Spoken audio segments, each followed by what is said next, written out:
Hello guys, എല്ലാവർക്കും എൻ്റെ YouTube ചാനലിലേക്ക് നല്ലൊരു നമസ്കാരം. പിന്നെ ഇന്ന് ഞാൻ നിങ്ങൾക്ക് പരിചയപ്പെടുത്തുന്നത് മറ്റൊന്നുമല്ല, നല്ലൊരു സാമ്പാർ.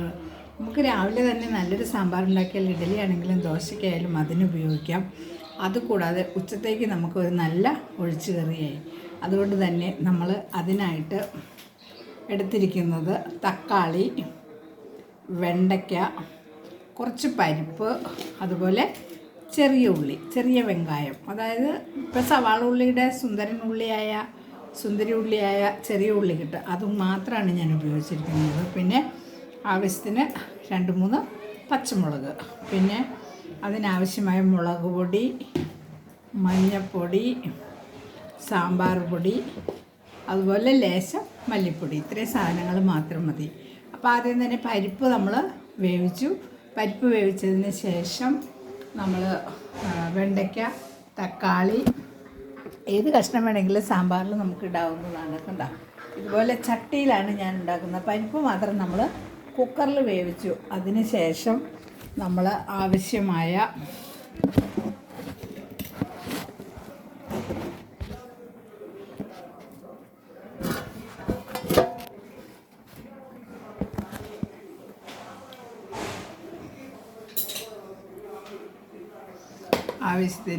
നമ്മൾ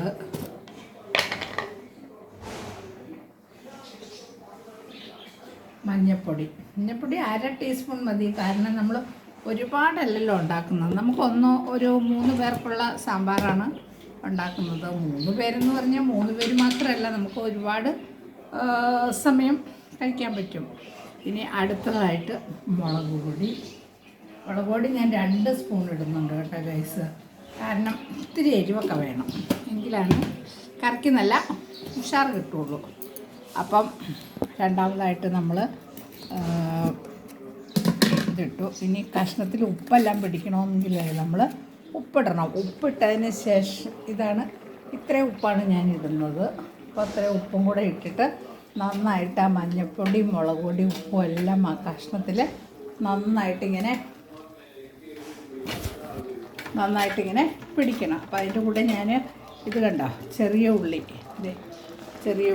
ഇതും ഇട്ടിട്ടുണ്ട്. അപ്പോൾ ഇതിങ്ങനെ ഇട്ട് നന്നായിട്ട് തിളച്ച് വരുന്ന സമയത്ത് നമുക്ക് അല്പം പുളി, തക്കാളി ഇട്ടിട്ടുണ്ട് എങ്കിലും അല്പം പുളി കൂടി പിഴിഞ്ഞ് ഒഴിക്കണം. പുളി ഒഴിച്ചാൽ മാത്രമേ സാമ്പാറിന് നല്ല ചാറുണ്ടാവുകയുള്ളൂ.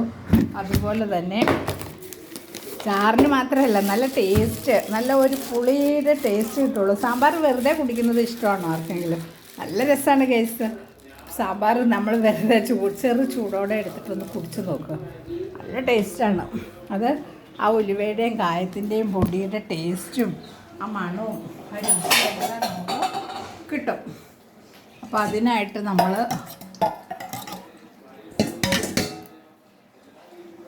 കുറച്ച് പുളി ഒരു നെല്ലിക്കയുടെ വലിപ്പമുള്ള പുളിയാണ് ഞാൻ എടുത്തിരിക്കുന്നത്, വാളംപുളി. അപ്പോൾ ആ പുളി നന്നായിട്ടിങ്ങനെ നമ്മൾ വെള്ളത്തിലിട്ട് ഞരടി പിഴിഞ്ഞെടുക്കണം. പിഴിഞ്ഞെടുത്തതിന് ശേഷം നേരത്തെ വെള്ളത്തിലിട്ട് വെച്ചാൽ ഒന്നും കൂടി നന്നായിട്ട് പുളി ആ വെള്ളത്തിലേക്ക് ഇറങ്ങും. വേണ്ട, നമ്മൾ ആ പുളി ഇങ്ങനെ പിഴിഞ്ഞെടുത്തതിന് ശേഷം നമ്മൾ ആ വേവിച്ച് വെച്ചിരിക്കുന്ന അതിലേക്ക് നമ്മൾ ഒഴിച്ചു കൊടുക്കുക.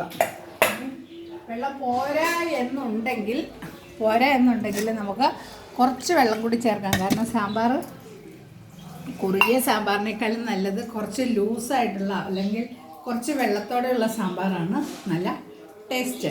അതുകൊണ്ട് തന്നെ ഞാൻ ആ പുളിയിലേക്ക് തന്നെ കുറച്ച് വെള്ളം കൂടി ഒഴിച്ചു ഗൈസ്. എന്നിട്ട് ആ വെള്ളം കൂടി അതിലേക്ക് ചേർത്തു.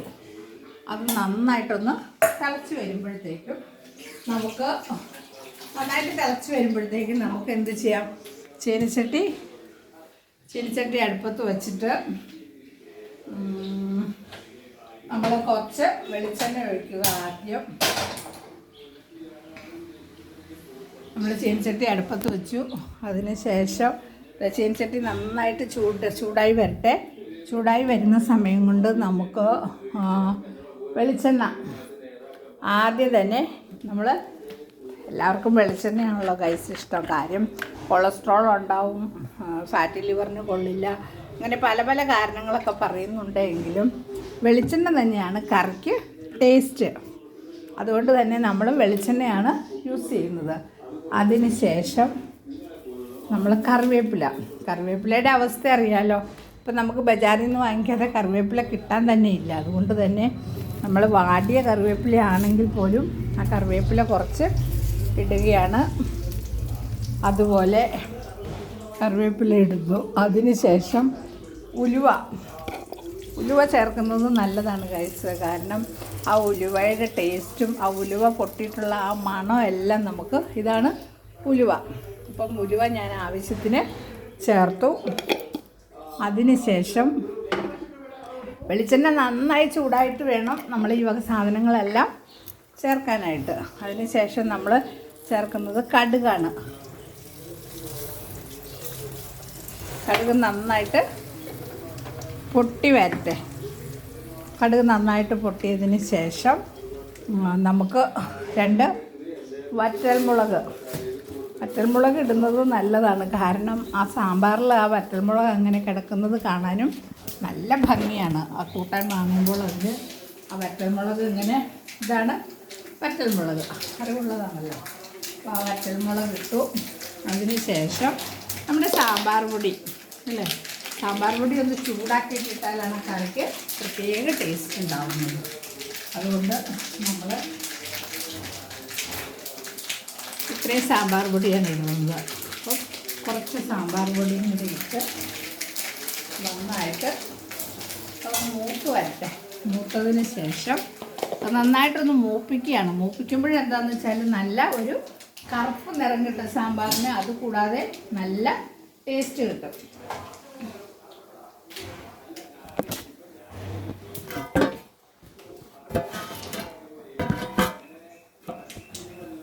അപ്പം അങ്ങനെ മൂപ്പിച്ച് വെച്ച ആ സാമ്പാർ പൊടി നമ്മൾ ആ സാമ്പാറിലേക്ക് ചേർത്ത് കൊടുക്കും. ആ സാമ്പാറിലേക്ക് ചേർത്ത് കൊടുക്കുമ്പോൾ നമ്മൾ ആ സാമ്പാർ ഇത്തിരി എടുത്ത് ആ ചട്ടിയിലേക്ക് ഒഴിച്ച് സാമ്പാർ പൊടി അതിലേക്ക് തൂത്ത് കടുക് പൊട്ടിച്ചത് നമ്മൾ താളിച്ച് കഴിയുമ്പോൾ തന്നെ സാമ്പാറിൻ്റെ മണവും രുചിയും എല്ലാം വരും. അതിന് ശേഷം നമുക്ക് ഉപ്പ് കുറവാണ് എന്നൊന്ന് ടെസ്റ്റ് ചെയ്യണമല്ലോ. അപ്പോൾ അതിന് ഉപ്പ് കുറവാണെങ്കിൽ ശകലം ഉപ്പ് നമ്മൾ ചേർക്കേണ്ടതുണ്ട്. ശകലം ഉപ്പ് കൂടി ചേർത്ത് നമുക്ക് നമ്മുടെ സാമ്പാർ റെഡിയായി. ഇതാണ് ഗൈസ് നമ്മുടെ സാമ്പാർ. കേട്ടോ, സാമ്പാർ അങ്ങനെ വെട്ടി തിളക്കുകയാണ്. അപ്പം നമ്മൾ എല്ലാവരും സാമ്പാർ ഉണ്ടാക്കണം. സാമ്പാർ വളരെ നല്ല കറിയാണ്. അതിലെല്ലാ പരിപ്പ് എല്ലാ സാധനങ്ങളും ചേർക്കുന്നതുകൊണ്ട് നല്ല പോഷകസമ്പുഷ്ടമാണ്. അതിൽ നമുക്ക് വേണ്ട എല്ലാ പോഷക ഗുണങ്ങളും അടങ്ങിയിട്ടുണ്ട്. അപ്പം ഇതാണ് ഗൈസ് എൻ്റെ സാമ്പാർ.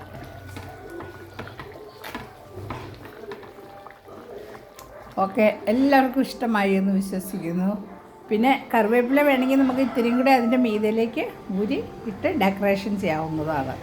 ഓക്കെ ഗൈസ്, എല്ലാവർക്കും ഇന്നത്തെ എൻ്റെ യൂട്യൂബ് ചാനൽ നിർത്തുന്നു. എല്ലാവരും കാണണം കേട്ടോ. കണ്ടാൽ മാത്രം പോരാ, ലൈക്ക് ചെയ്യണം, കമൻറ്റ് ചെയ്യണം, സബ്സ്ക്രൈബ് ചെയ്യണം. Okay, bye bye.